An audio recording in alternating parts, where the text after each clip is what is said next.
ആറ്റിങ്ങൽ ഇരട്ടക്കൊലക്കേസിൽ ഒന്നാം പ്രതി നിനോ മാത്യുവിന്റെ വധശിക്ഷ ഹൈക്കോടതി റദ്ദാക്കി. പകരം ജീവപര്യന്തം തടവ് ശിക്ഷ വിധിച്ചു. 25 വർഷം പരോളില്ലാതെ ശിക്ഷ അനുഭവിക്കണമെന്നും ഡിവിഷൻ ബെഞ്ച് ഉത്തരവിട്ടു. അതേസമയം രണ്ടാം പ്രതി അനുശാന്തിയുടെ അപ്പീൽ തള്ളിയ കോടതി ഇരട്ട ജീവപര്യന്തം തടവ് ശരിവെച്ചു. 8 വർഷം മുൻപ് കേരളത്തെ ഞെട്ടിച്ച ആറ്റിങ്ങൽ ഇരട്ടക്കൊലക്കേസിലാണ് ഹൈക്കോടതി ഡിവിഷൻ ബെഞ്ചിന്റെ പ്രധാന വിധി. ഒന്നാം പ്രതി നിനോ മാത്യുവിന്റെ വധശിക്ഷയിൽ ഇളവ് നൽകിയ ഡിവിഷൻ ബെഞ്ച് ജീവപര്യന്തം തടവ് വിധിക്കുകയായിരുന്നു. 25 വർഷം പരോളില്ലാതെ തടവ് അനുഭവിക്കണമെന്നും ജസ്റ്റിസുമാരായ PB Suresh Kumar, Johnson John എന്നിവർ ഉത്തരവിൽ വ്യക്തമാക്കി. അതേസമയം രണ്ടാം പ്രതി അനുശാന്തിയുടെ അപ്പീൽ തള്ളിയ division bench Thiruvananthapuram principal sessions കോടതി വിധിച്ച ഇരട്ട ജീവപര്യന്തം തടവ് ശരിവെച്ചു. വിധിയെ സ്വാഗതം ചെയ്യുന്നതായി സ്പെഷ്യൽ ഗവൺമെന്റ് പ്ലീഡർ അംബികാദേവി പറഞ്ഞു. വിധി സ്വാഗതം ചെയ്യുന്നു.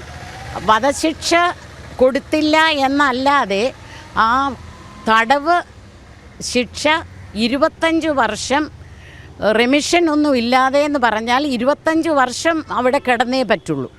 2014 ഏപ്രിൽ 16 അനുശാന്തിയുടെ 3.5 വയസ്സുള്ള മകൾ, ഭർത്തൃമാതാവ് എന്നിവരെ വീട്ടിൽ കയറി നിനോ മാത്യു വെട്ടിക്കൊലപ്പെടുത്തിയത്. ആറ്റിങ്ങൽ ആലങ്കോട് മണ്ണൂർ ഭാഗം തുഷാരത്തിൽ തങ്കപ്പൻ ചെട്ടിയാരുടെ ഭാര്യ വിജയമ്മ എന്ന ഓമന, ചെറുമകൾ സ്വാസ്തിക എന്നിവരാണ് കൊല്ലപ്പെട്ടത്. തിരുവനന്തപുരം ടെക്നോ പാർക്കിൽ ജോലി ചെയ്യുന്നവരും സുഹൃത്തുക്കളുമായിരുന്നു നിനോ മാത്യുവും അനുശാന്തിയും. അനുശാന്തിയുമായി ഒന്നിച്ചു ജീവിക്കാനുള്ള തടസ്സങ്ങൾ ഒഴിവാക്കാനായിരുന്നു മുത്തശ്ശിയെയും പേരക്കുട്ടിയെയും കൊലപ്പെടുത്തിയത്. ഇരുവരും കുറ്റക്കാരാണെന്ന് വിചാരണ കോടതി കണ്ടെത്തുകയും നിനോ മാത്യുവിന് വധശിക്ഷയും അനുശാന്തിക്ക് ഇരട്ട ജീവപര്യന്തവും വിധിക്കുകയും ചെയ്തു. നിനോയുടെ ആക്രമണത്തിൽ അനുശാന്തിയുടെ ഭർത്താവ് ലിജീഷിന് ഗുരുതരമായി പരിക്കേറ്റിരുന്നു. കൈരളി ന്യൂസ്, കൊച്ചി.